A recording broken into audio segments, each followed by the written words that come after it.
ফেসবুকে প্রোফাইল যারা লাল করছেন, আমি তাদের উদ্দেশ্যে বলতে চাই, আমি ততটুকু পর্যন্ত লাল যতটুকু পর্যন্ত আপনারা যৌক্তিক দাবি, কোটা সংস্কার ছিল, যৌক্তিক দাবি, বিচারের দাবি ছিল, ততটুকু পর্যন্ত আমিও আপনাদের সাথে লাল ছিলাম।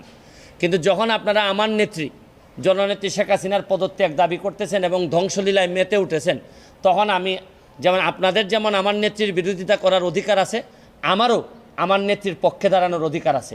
আমি এই সস্তা জনপ্রিয়তার জন্য এখানে ভাইরাল হইতে আসি নাই।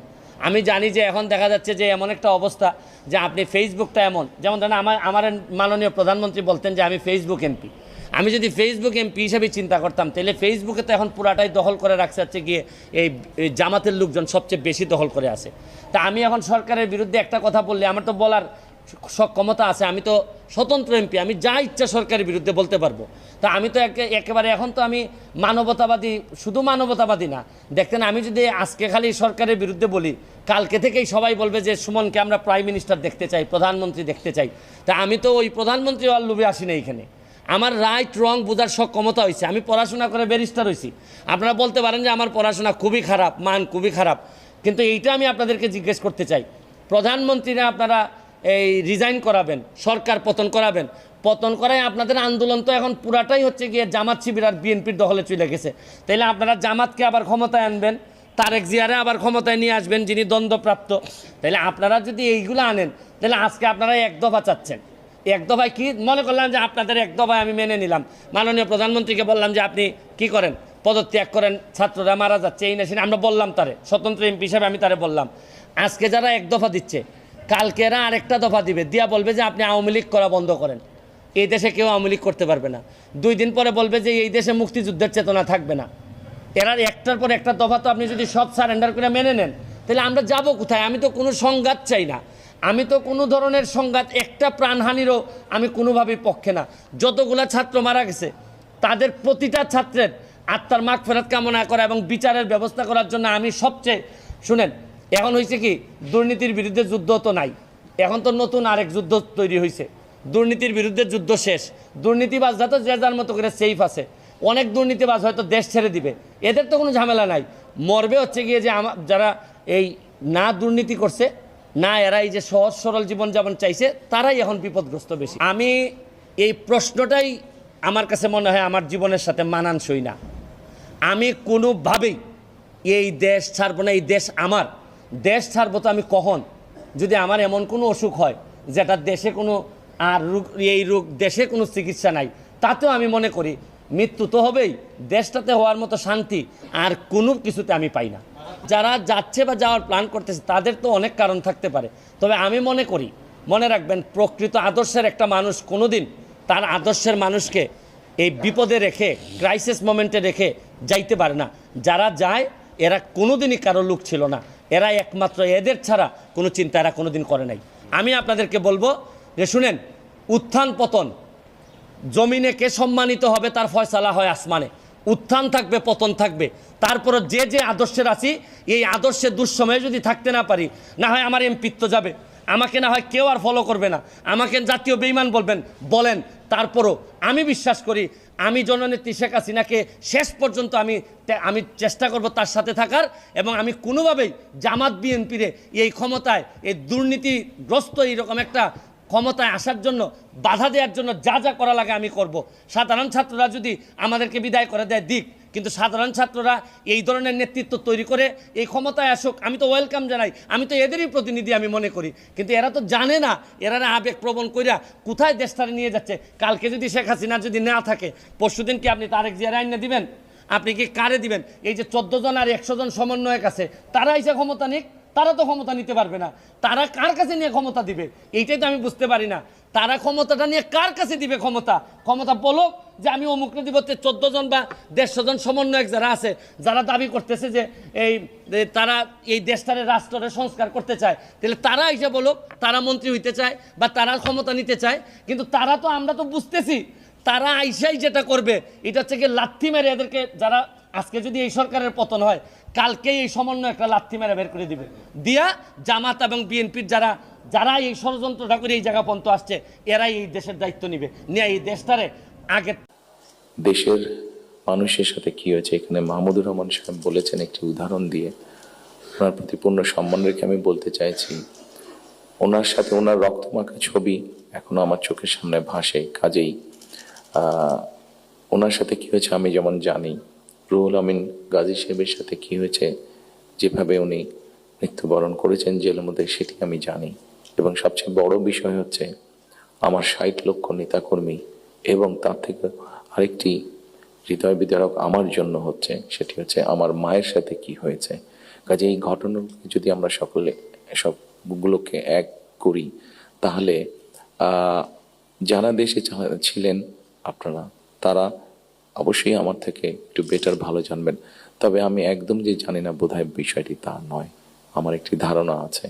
সম্মানিত উপস্থিতিবৃন্দ, যে কথাগুলো প্রায় সকলেই বলে গিয়েছেন, এই কথাগুলো যদি আমরা আলোচনা করাই যাবে অনেকক্ষণ ধরে। আপনারা আপনাদের মূল্যবান সময় ব্যয় করে এখানে এসেছেন। আমি এই কথাগুলোর মধ্যে থেকে একটু সরে এসে কিছু কথা বলতে চাই। আমাদের সমস্যা ছিল, আমাদের সমস্যা আছে। অবশ্যই আমরা 5ই আগস্টের আগে ফিরে যেতে চাই না। আমি আমার অবস্থান থেকে যদি চিন্তা করি, আমার এক পাশে 1981 সালের একটি জানাজা, একই সাথে আমার এক পাশে 2025 সালের 31 ডিসেম্বরের একটি জানাজা, আর আমার আরেক পাশে 2024 সালের 5ই আগস্টের একটি ঘটনা। কাজে আমার মনে হয় এটি শুধু বোধহয় আমার একার জন্য নয়, যারা আমার দলের নেতা কর্মী সদস্য এবং সামগ্রিকভাবে পুরা দেশের মানুষের সামনে বোধহয় এই দুটি উদাহরণ বোধহয় সবচাইতে বাদ বিবেচনা করার জন্য সবচাইতে ভালো উদাহরণ, যে আসলে 5ই আগস্টে ফিরে যাওয়ার কোনোই কারণ নেই আমাদের। প্রিয় উপস্থিতিবৃন্দ, হিংসা, প্রতিশোধ, প্রতিহিংসা একটি মানুষ, একটি দল বা যেভাবে আমরা বিবেচনা করি, তার পরিণতি কি হতে পারে আমরা দেখেছি 5ই আগস্ট। এবং আমি সেজন্যই সকলকে অনুরোধ করব, দলমত নির্বিশেষে আমাদের মধ্যে মত পার্থক্য থাকবে, কিন্তু আমরা যদি চেষ্টা করি তাহলে সেই মত পার্থক্যের মধ্যে রেখে আলোচনার মাধ্যমে সেটি অনেক সমস্যার সমাধান হয়তো আমরা বের করে আনতে সক্ষম হব। কিন্তু কোনোভাবেই সেটি যাতে মত বিভেদের পর্যায়ে চলে না যায়। মত বিভেদ হলে জাতিকে বিভক্ত করে ফেললে কি হতে পারে আমরা দেখেছি। আজকে সেই জন্য অনেকের মুখে অনেক হতাশার কথা আমরা শুনি, কিন্তু তারপরেও আসার কথা হচ্ছে যে তাদের কাছে ভবিষ্যতের চিন্তাও আছে, ভবিষ্যতের পরিকল্পনা আছে। এখানে একজন বক্তা বলেছেন, পানির কথা বলেছেন, ওনার সাথে আমার কিছুদিন আগে কথা ছিল, ওনার সামনে আমি আরো বিষয় তুলে ধরেছি। আমার দেশে ফিরে আসার পরে আমি যে কবার আমার বাইরে যাওয়ার একটু বেশি সুযোগ হয়েছে, আমি সাভারে গিয়েছিলাম, আরো কয়েকটি জায়গায় গিয়েছিলাম। আমার কাছে মনে হয়েছে নতুন প্রজন্ম একটি গাইডেন্স চাইছে, নতুন প্রজন্ম একটি আশা দেখতে চাইছে। শুধু নতুন প্রজন্ম না, আমার কাছে মনে হয়েছে প্রত্যেকটি প্রজন্মই মনে হয় কিছু একটি গাইডেন্স চাইছে। আমরা যারা রাজনীতিবিদ করি, আমাদের কাছে হয়তো অনেক প্রত্যাশা, সকল প্রত্যাশা হয়তো বা পূরণ করা সম্ভব নয়, কিন্তু আমরা রাজনীতিবিদরা যদি 1971 সাল,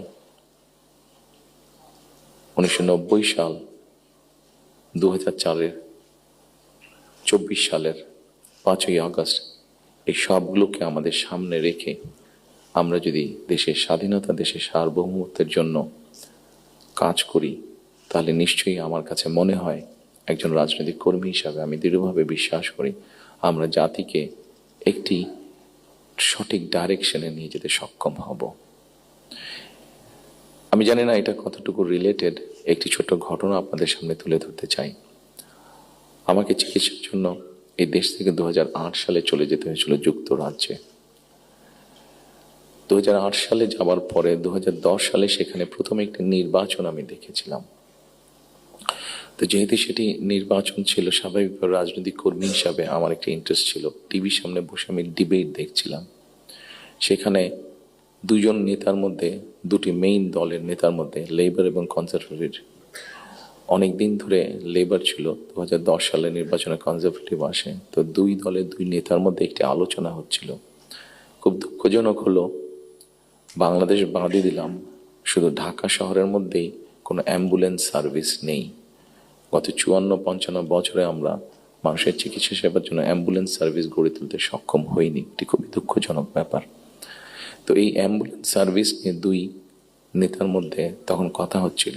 খুব সম্ভবত তখন, যতটুকু আমার মনে আছে, তখন এমার্জেন্সির জন্য অ্যাম্বুলেন্স সার্ভিস কল করলে 20 মিনিটের মতন সময় লাগতো আসতে অ্যাম্বুলেন্সের। একজন বলছে 20 মিনিট লাগে, এটাকে আমরা 19 মিনিট করবো। আরেকজন বলছিল যুক্তি তর্ক দিয়ে যে 20 মিনিট লাগে, এটাকে আমরা 15 মিনিটে নিয়ে আসবো। অর্থাৎ একজন 1 মিনিট কমাচ্ছে, একজন 5 মিনিট কমাচ্ছে। এই কাজটি তারা তাদের জনগণের জন্যই করতে চাইছে। আমার মনে হয় এখানে যেটা একটু আগে মাহফুজ আলম সাহেব যে পানির কথাটি বললেন, খুব সঠিকভাবে বলেছেন। ঠিক এখন যেভাবে চলছে, এইভাবে যদি চলে, আমার যতটুকু ধারণা আগামী 10 থেকে 15 বছর, হার্ডলি 20 বছর পরে ঢাকা শহরে কোনো জায়গায় থেকে পানি আমরা পাবো না। আমাদের বুড়িগঙ্গা নদী সম্পূর্ণ রকম পলিউটেড, 100% পলিউটেড। শীতলক্ষা নদী 50%-এর মতন পলিউটেড। এখন মেঘনা নদী থেকে পানি আনার চেষ্টা করা হচ্ছে, আসছে বোধ একটা প্রজেক্ট কাজ হচ্ছে, কিন্তু এটার পানিও আগামী 10 থেকে 15 বছর মধ্যে পলিউটেড হয়ে যাবে। ঢাকা শহরে যে 3.5 কোটি মানুষের মতন মানুষ বাস করছে, এদের কেউ পানি পাবে না। পানির অপর নাম জীবন। সারা দেশে যদি এই সমস্যা শুরু হয়, তাহলে বিষয়টি কত ভয়াবহ হতে পারে। আমার মনে হয় এইরকম বিষয়গুলি নিয়ে বোধহয় এখন আলোচনা হওয়া উচিত, সেটি সংসদে হোক, সেটি বিভিন্ন সেমিনারে হোক। কারণ তা না হলে একটি ভয়াবহ ভবিষ্যৎ আমাদের সামনে অপেক্ষা করছে হয়তোবা, which is very unwanted. সম্মানিত উপস্থিতিবৃন্দ, একই সাথে আমরা যদি একটু খেয়াল করে দেখি, আমাদের 20 কোটির মতন মানুষ এই দেশে, এবং এই দেশে 20 কোটি মানুষের মধ্যে একটি বড় অংশ হচ্ছে তরুণ সমাজের সদস্য। এই তরুণ সমাজের সদস্যদেরকে বিভিন্নভাবে আমাদেরকে উপায় বের করতে হবে কিভাবে তাদের কর্মসংস্থানের ব্যবস্থা হয়, সেটি দেশের ভিতরে হোক, সেটি দেশের বাইরে হোক। আমরা যদি এটি সক্ষম না হই এই কাজটি করতে, তাহলে আমরা 5ই আগস্ট বলি, 90-এর আন্দোলন বলি, 1971 সালের স্বাধীনতা যুদ্ধ বলি, আমাদের মনে হয় খুব সম্ভবত প্রত্যেকটি প্রত্যাশা ধ্বংস হয়ে যাবে। এখানে একজন সংবাদকর্মী, নারী সংবাদকর্মী, নারীর নিরাপত্তা বা নিরাপত্তা নিয়ে কথা বলেছেন উনি। আমরা মনে করি নিরাপত্তা শুধু নারীর না, নারী পুরুষ উভয়ের ক্ষেত্রে হওয়া উচিত। ছোট যদি একটি এক্সাম্পল দিই, খুব সম্ভবত বাংলাদেশে বছরে 7,000-এর মতন মানুষ, খুব সম্ভব গত বছর 7,000-এর মতন মানুষ রোড অ্যাক্সিডেন্টে মারা গিয়েছে। আমার কাছে বিষয়টি খুব অস্বাভাবিক লাগে। আমার ধারণা আপনারা যদি একটু চিন্তা করেন, আপনাদের প্রত্যেকের কাছে বিষয়টি অস্বাভাবিক লাগবে। কিন্তু ঘটনাটি ঘটছে, কোনো বছর বেশি, কোনো বছর কম। এই অস্বাভাবিক ঘটনাটি কেন ঘটবে? একজন মানুষ রোড অ্যাক্সিডেন্টে অধিকাংশ ক্ষেত্রে যারা মারা যাচ্ছে, আমরা যদি তাদের সামাজিক স্ট্যাটাসটা দেখি, খুব যে অবস্থাপন্ন লোক, যারা আর্থিকভাবে সচ্ছল, তারা যে মারা যাচ্ছেন তা না। কিন্তু যেই মানুষগুলো মারা যাচ্ছে, সেই মানুষরা হয়তো বা তাদের ফ্যামিলির অনলি আর্নিং সোর্স। মারা যাওয়ার পরে সেই ফ্যামিলিটির কি হচ্ছে? অথবা লোকটি যদি পঙ্গু হয়ে যায়, মানুষটি যদি পঙ্গু হয়ে যায়, তাহলে তার ফ্যামিলির উপরে কি হচ্ছে? এই বিষয়টি বোধহয় আমাদেরকে নজরে আনা উচিত। এরকম অনেকগুলো বিষয় আছে, যে বিষয়গুলো আমার মনে হয় রাজনৈতিক দলগুলোর মধ্যে চিন্তা ভাবনা হওয়া উচিত। এখানে শাইখ সিরাজ সাহেব বসে আছেন, ওনার একটি বিখ্যাত প্রোগ্রাম আছে কৃষি সংক্রান্ত। কৃষকদের কি অবস্থা এখন, সেই বিষয়টি বোধহয় আমাদেরকে বিবেচনা করা উচিত। উনি ভালো বলতে পারবেন। আমার যতটুকু ধারণা আছে যে মানে সরাসরি জমিতে কৃষিকাজের সাথে জড়িত জমির মালিক এরকম কৃষকের সংখ্যা প্রবাবলি 1.5 কোটির মতন সারা বাংলাদেশে, 1,50,00,000-এর মতন। এর মধ্যেও ডিফারেন্ট ক্যাটাগরির কৃষক আছে। এই কৃষকদের বিভিন্ন অসহায়ত্বের নিউজ আপনাদের সংবাদপত্রে প্রকাশ হয়, বিভিন্ন সময় আপনাদের খবরেই প্রকাশিত হয়েছে বিভিন্ন সময়, সেটি ইলেকট্রনিক মিডিয়া হোক, সেটি মেইন মিডিয়া প্রিন্টেড মিডিয়াতেই হোক প্রকাশিত হয়েছে।